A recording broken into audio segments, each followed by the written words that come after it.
할렐루야. 오늘 또 하나님의 은혜와 평강이 여러분 가운데 충만하시기를 축복합니다. 이리신광교회의 부목사 사역을 마치면서 그리고 제가 섬기던 예은교회로 부임하면서 이제 담임 목사로서 교회를 섬기게 됐는데요. 그러면서 제가 하나님 앞에 간곡히 기도한 것들이 있었어요. 그 중에 하나가 교회론이었습니다. 과연 하나님이 원하시는 교회란 어떤 교회일까 하는 그런 생각을 가지고 깊이 묵상하고 기도하고 다시 한번 하나님의 말씀과 신학적 서적을 읽어보면서 교회가 무엇인가를 깊이 고민하던 때가 있었습니다. 또 한국교회의 오늘이 나아가야 할 방향은 어떤 모습이어야 할까 하는 고민을 하면서 부임하게 됐습니다. 정말 감사하게도 세계 선교사 역사상 유례가 없도록 한국은 부흥하게 된 것이에요. 근데 참 고민스러운 것은 한국교회를 이렇게 들여다볼 때 신앙이 삶에 녹아있지 않다 하는 그런 생각을 갖게 되었어요. 왜 한국교회 이렇게 부흥했는데 자꾸 영향력은 잃어가는 것일까? 존경심을 잃어가는 것일까에 대해서 깊이 고민하고 기도하는 가운데 신앙이 삶에 녹아있지 않다. 신앙과 삶이 따로따로 각자 놀고 있다 하는 그런 결론에 다다르게 됐습니다. 왜 그럴까? 왜 이렇게 됐을까? 늘 저는 모든 원인을 우리 목사님들에게 늘 찾는데요. 목사님들이 늘 은혜로운 말씀을 잘 설교해 주셨는데 정말 그 핵심이 예수님 십자가, 구원, 그리고 복받는 것 이런 것에 대한 설교를 많이 하셨고 은혜를 많이 받았고 이 둘 다 중요한 말씀들입니다. 근데 한 가지 빠진 것이 있는 걸 발견하게 됐습니다. 바로 그것은 십자가로 우리가 구원받았는데 하나님 나라의 백성이 됐는데 세상에 나아가 어떤 삶을 살아야 하나님께 영광이 되고 이 복음이 증거가 될 것인가 복받는 삶이 될 것인가 중간이 빠져 있는 것을 발견하게 됩니다. 그때부터 제가 은퇴할 때까지 지금도 외치고 있는 말이 있습니다. 바로 그것은 신앙생활과 생활신앙의 일치입니다. 신앙생활 말에 뒤바꿈이 있습니다만은 신앙생활 우리 열심히 예배드리고 기도하고 찬양하는 신앙생활과 생활신앙, 생활 속의 신앙이 일치돼야 되는데 예배드리는 모습 따로 있고 살아가는 모습 따로 있는 일치가 이루지 않다 보니까 세상 사람들로 하여금 조롱을 받기도 하는 것이 아니겠습니까? 그래서 한국교회 예수 믿는 사람들 다 천국 가면 입만 있다 이렇게 말을 듣기도 하지 않겠습니까? 여러분 우리는 예수님 십자가 골고다 언덕에 머물러서 울고 있기만 해서는 안 됩니다. 주님은 우리로 하여금 그 십자가의 은혜를 품고 그 골고다 언덕에서 내려와 그 구원의 은혜를 세상에서 전하면서 살아가라고 우리에게 말씀하고 있는 거예요. 이 굿뉴스를 세상에 내가 날아가서 전하라는 말씀입니다. 오늘 또 그런 의미에서 우리가 구원받은 은혜와 감격을 교회 안에만 갇혀 있지 마시고 세상 속에 들어가 신앙생활과 생활신앙의 일치를 이루면서 주님의 복음을 증언하고 하나님께 영광을 돌리는 삶이 되시기를 주의 이름으로 간절히 축원합니다. 오늘 아침 하나님께서 우리에게 허락해 주신 말씀은 사도행전 1장 12절에서 26절 말씀입니다. 그리고 나서 그들은 올리브산이라 하는 산에서 예루살렘으로 돌아왔다. 그 산은 예루살렘에서 가까워서 안식일에도 걸을 수 있는 거리에 있다. 그들은 성 안에 들어와서 자기들이 묵고 있는 다락방으로 올라갔다. 이 사람들은 베드로와 요한과 야고보와 안드레와 빌립과 도마와 바돌로메와 마테와 알페오의 아들 야고보와 열심당원 시몬과 야고보의 아들 유다였다. 이들은 모두 여자들과 예수의 어머니 마리아와 예수의 동생들과 함께 한 마음으로 기도에 힘썼다. 그 무렵에 신도들이 모였는데 그 수가 120명쯤이었다. 베드로가 그 신도들 가운데서 일어서서 말하였다. 형제자매 여러분, 예수를 잡아간 사람들의 앞잡이가 된 유다에 관하여 성령이 다윗의 입을 빌어 미리 말씀하신 그 성경 말씀이 마땅히 이루어져야만 하였습니다. 그는 우리 가운데 한 사람으로서 이 직무를 한 몫을 맡았습니다. 그런데 이 사람은 불우한 삭스로 밭을 샀습니다. 그러나 그는 거꾸로 져서 배가 터지고 창자가 쏟아졌습니다. 이 일은 예루살렘에 사는 모든 주민이 다 알고 있습니다. 그래서 그들은 그 땅을 자기들의 말로 아겔다마라 하였는데 그것을 피의 땅이라는 뜻입니다. 시편에 기록하기를 그의 거처가 폐허가 되게 하시고 그 안에서 사는 사람이 없게 하십시오 하였고, 또 말하기를 그의 직분을 다른 사람이 차지하게 해주십시오 하였습니다. 그러므로 주 예수께서 우리와 함께 지내시는 동안에, 곧 요한이 세례를 주던 때로부터 예수께서 우리를 떠나 하늘로 올라가신 날까지 늘 우리와 함께 다니던 사람 가운데에서 한 사람을 뽑아서 우리와 더불어 부활의 증인으로 삼아야 할 것입니다. 그래 그들은 바사바라고도 하고 유스도라고 하는 요셉과 마띠아 두 사람을 앞에 세우고서 기도하여 아뢰었다. 모든 사람의 마음을 다 아시는 주님께서 이 두 사람 가운데서 누구를 뽑아서 이 섬기는 일과 사도직의 직분을 맡게 하실지를 우리에게 보여주십시오. 유다는 이 직분을 버리고 제 갈 곳으로 갔습니다. 그리고 그들에게 제비를 뽑게 하니 마띠아가 뽑혀서 11사도와 함께 사도의 수에 들게 되었다. 아멘. 자, 누가는 예수님의 부활 승천하시는 장면을 이 사도행전에서 소개하고 있습니다. 어제 우리가 살펴본 말씀입니다만 10절 말씀에 예수께서 떠나가실 때 그들이 하늘을 쳐다보고 있는데 갑자기 흰옷을 입은 두 사람이 그들 곁에 서서 갈릴리 사람들아 어찌하여 하늘을 쳐다보면 서 있느냐, 너희를 떠나서 하늘로 올라가신 이 예수는 하늘로 올라가신 것을 너희가 본 그대로 오실 것이다 하고 말하였다 그랬어요. 예수님이 부활 승천하시니까 하염없이 하늘만 쳐다보고 있는 거예요. 제자들에게 한 천사가 나타나 책망을 합니다. 어찌하여 하늘만 쳐다보고 있느냐, 너희가 본 그대로 예수님 다시 오실 것이다 이렇게 말씀해요. 그 어쩌란 말입니까 도대체. 그러니까 천사의 이 말은 지금 하늘 쳐다볼 일이 아니라 어서 내려가라는 말씀이겠습니다. 내려가서 예수님 약속하신 성령의 능력을 받고 온 유대와 사마리아와 땅끝까지 이르러 부활의 증인으로 살아가야 하지 않겠느냐. 하늘만 지금 쳐다볼 일이 아니다. 이런 말씀입니다. 실제적으로 예수님의 제자들은 세상에 나아가서 하나님의 나라를 전하게 되고, 그리고 주로 그 복음의 메시지의 핵심은 예수님 부활하셨고 승천하시고 다시 오실 것이다. 이것이 예수님의 제자들의 복음의 메시지의 핵심 가운데 하나였습니다.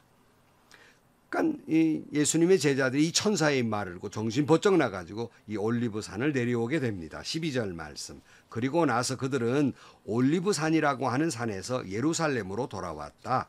그 산은 예루살렘에서 가까워서 안식일에도 걸을 수 있는 거리에 있다. 그들은 성 안으로 들어와서 자기들이 묵고 있는 다락방으로 올라갔다. 이 사람들은 베드로와 요한과 야고보와 안드레와 빌립과 도마와 바돌로메와 마테와 알포의 아들 야고보와 열심당원 시몬과 야고보의 아들 유다였다. 이들은 모두 여자들과 예수의 어머니 마리아와 예수의 동생들과 함께 한 마음으로 기도에 힘썼다. 그래서 그들이 예루살렘으로 돌아옵니다. 그리고 주님 말씀대로 한 마음으로 그들이 기도에 힘을 썼습니다. 주님이 뭐라고 말씀하셨어요? 예루살렘 떠나지 말고 성령을 기다리라. 주님 말씀하신 대로 성령 충만 성령이 임하기를 그들은 한 마음으로 기도했다. 그러니까 120명이 한 마음으로 기도했다. 그랬어요. 이 한마음이란 말을 사도행전에서 무려 10번이 등장을 해요. 초대교회가 출발하는 첫 번째 출발의 핵심은 뭐였냐면 바로 한마음으로 기도하기를 애썼다는 사실입니다. 그러니까 10번 등장한다고 말씀드렸는데요. 제자들이 성전에 모일 때도 한마음으로 같이 했고, 통성으로 기도할 때도 한마음으로 기도했고, 이적을 보았을 때도 한마음으로 모였고, 전도자의 말을 들을 때도 한 마음으로 주님을 쫓습니다. 그러니까 사도행전의 놀라운 역사는 그들이 한 마음으로 기도했다는 거예요. 한 마음으로 섬겼다는 겁니다. 예루살렘 교회가 처음 시작될 때부터 강력한 능력을 가지고 있었던, 놀라운 하나님의 역사를 이루었던 그 원동력은 바로 여기에 있습니다. 한 마음으로 기도했다는 사실이에요. 기도에 힘썼다는 사실입니다.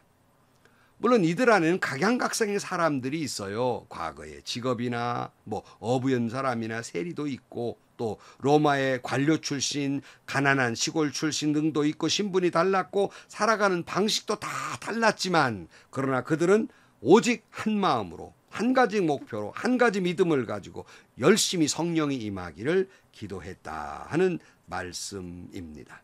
사랑하는 성도 여러분, 제자들은 예수님의 명령과 천사들의 권면을 받아서 예루살렘의 다락방에 모여서 성령 받기 위해서 한 마음을 같이 해서 기도에 힘썼던 것처럼, 오늘 우리도 그들처럼 마음을 같이 해서 여러분이 섬기는 교회에 성령 충만함 받기 위해서 성령이 임하시기를 기도에 힘쓰는 교회가 되기를 주의 이름으로 축복합니다. 이것이 리빌드 교회를 새롭게 하는 출발점이라고 할 수 있겠습니다.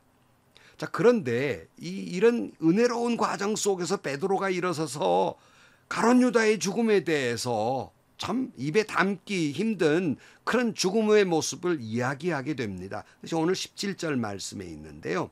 그는 우리 가운데 한 사람으로서 이 직무의 한 몫을 맡았습니다. 그런데 이 사람은 불의한 삭스로 밭을 샀습니다. 그러나 그는 거꾸러져서 배가 터지고 창자가 쏟아졌습니다. 이 일은 예루살렘에 사는 모든 주민이 다 알고 있습니다. 그래서 그들은 그 땅을 자기들의 말로 아겔다마라고 하였는데 그것은 피의 땅이라는 뜻입니다. 그랬어요.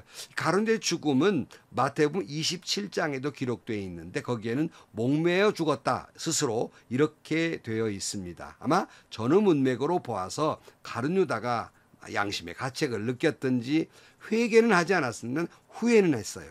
그래서는 그저 가서 나무에 목을 매달았는데 아마 목 줄이 끊어져서 나등극게 되니까 거꾸로져 가지고 배가 터지고 창자가 쏟아지는 끔찍한 죽음을 맞이하게 됩니다. 정말 주님 말씀대로 나지 아니하면 좋을 뻔했던 사람이에요. 가룟유다는 자기의 사명을 다 감당하지 못한 채 스승을 은 30냥의 작은 이익을 위해서 스승을 팔아버린 사람이 되고 맙니다. 사탄의 종로로 가게 된 거예요. 오늘 또 교회 안에 사탄의 동주된 자들, 마귀의 하수인된 사람들도 있고, 공연한 영주의에 때로는 물질에 어두워서 하나님을 보지 못하고, 어떤 사람은 쾌락에 젖어 있고, 그래서 영혼의 복음에 가려진 자가 되고, 마귀의 유혹에 넘어가서 사명을 다 감당하지 못한 직분자들도 있고, 무엇을 해야 되고 무엇을 하지 않아야 할까를 알지 못하고 날뛰는 자들도 있고, 하나님의 진리를 저해하거나 하나님 나라의 확장을 저해하거나 하나님의 교회에 해를 주고 무익한 사람들, 하나님의 교회에 아픔을 주고 하나님의 종들에게 아픔을 주고 하나님의 성도들에게 아픔을 주는, 예수 그리스도를 아프게 하는 그런 사람들, 때로는 성도로, 교사로, 찬양대로, 지도자로 그 사명을 다하지 못한 사람들, 그래서 하나님을 대적하게 되고 하나님의 아들을 무시하는 자가 되고 부인한 자가 되어버린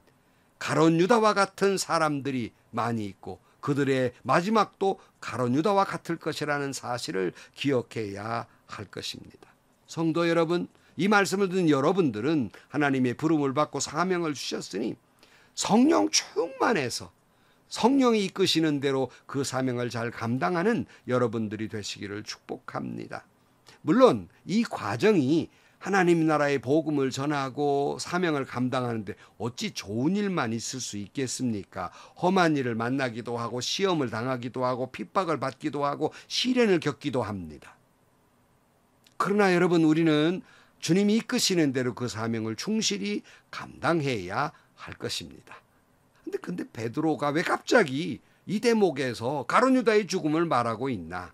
바로 그 까닭은 예수님의 12제자 가운데 가룟유다가 이렇게 됐으니 예수님의 본래 의도 10이라는 숫자 12명을 채우기 위해서 사람을 세워야 한다는 말을 하기 위해서 앞에 그 당위성을 설명하기 위해서 가론유다의 죽음도 이야기하고 있는 거예요. 그래서 21절 말씀에 보면 그러므로 주 예수께서 우리와 함께 지내시는 동안에 곧 요한이 세례를 주던 때부터 예수께서 우리를 떠나 하늘로 올라가신 날까지 늘 우리와 함께 다니던 사람 가운데 한 사람을 뽑아서 우리와 더불어 부활의 증인으로 삼아야 할 것입니다. 그리하여 그들은 바사바라고도 하고 유스도라고도 하는 요셉과 mattia 두 사람을 앞에 세우고서 기도하여 아뢰었다.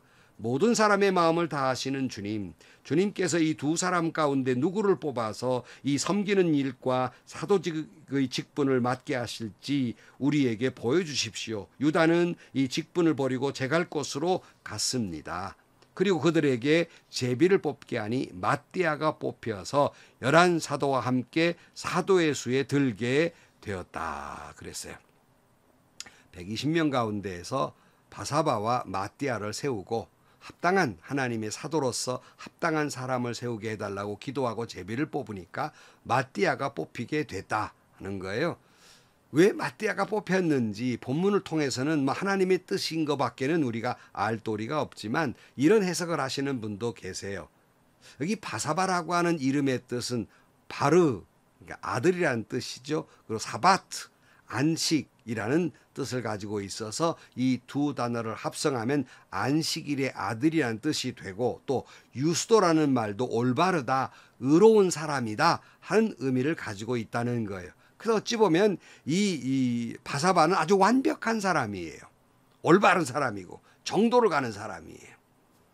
그러나 mattia라고 하는 이름의 뜻은 마따디아스라는 말에서 왔는데 그 말의 뜻은 여호와의 선물, 여호와의 은혜, 여호와께서 세운 사람이라는 뜻을 가지고 있습니다. 그러니까 이 이름을 유추해서 찾아서 이렇게 해석을 하기도 해요. 하나님이 세우는 사람은 여기 바사바처럼 완벽한 사람, 의로운 사람, 이런 사람을 하나님이 택해서 쓰시기보다는 하나님의 은혜가 필요한 사람, 하나님이 세워야 세워지는 사람, 그 사람을 하나님이 택하여 세웠다고 하는 것이에요.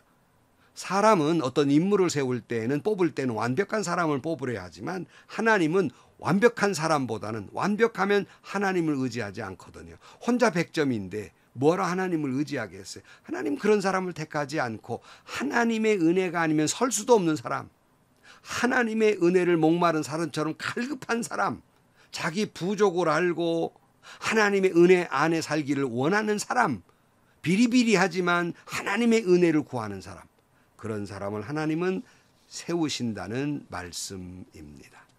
하나님은 예수님 말씀하신 대로 세리가 와 그 바리새파 사람이 기도할 때 바리새파 사람이 뭐라고 그랬어요? 나는 저 세리보다 나은 사람입니다 라고 자기 의를 내세우는 사람보다는 세리처럼 감히 하늘을 우러러 보지 못하고 하나님의 자비를 구하는 그 사람, 하나님은 그 사람을 더 의롭다라고 말씀하고 있는 거예요. 누가복음 18장 13절 말씀에 그런데 세리는 멀찍이 서서 하늘을 우러러 볼 엄두도 못 내고 가슴을 치며 하나님 이 죄인에게 자비를 베풀어 주십시오 하고 말하였다.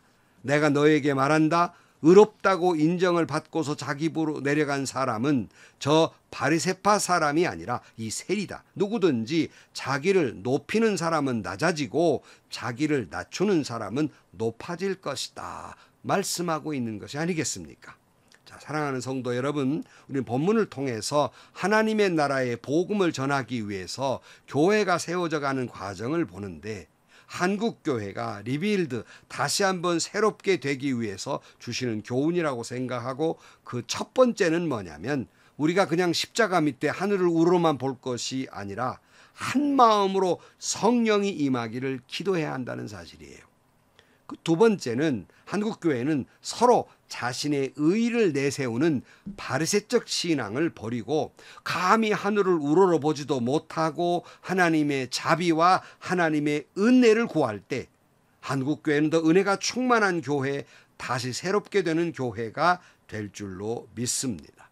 바라기는 이 은혜가 한국 교회에, 그리고 여러분이 섬기는 교회에, 아니 여러분 자신에게 이 은혜가 충만하게 되기를 주님의 이름으로 간절히 축원합니다. 기도하시겠습니다.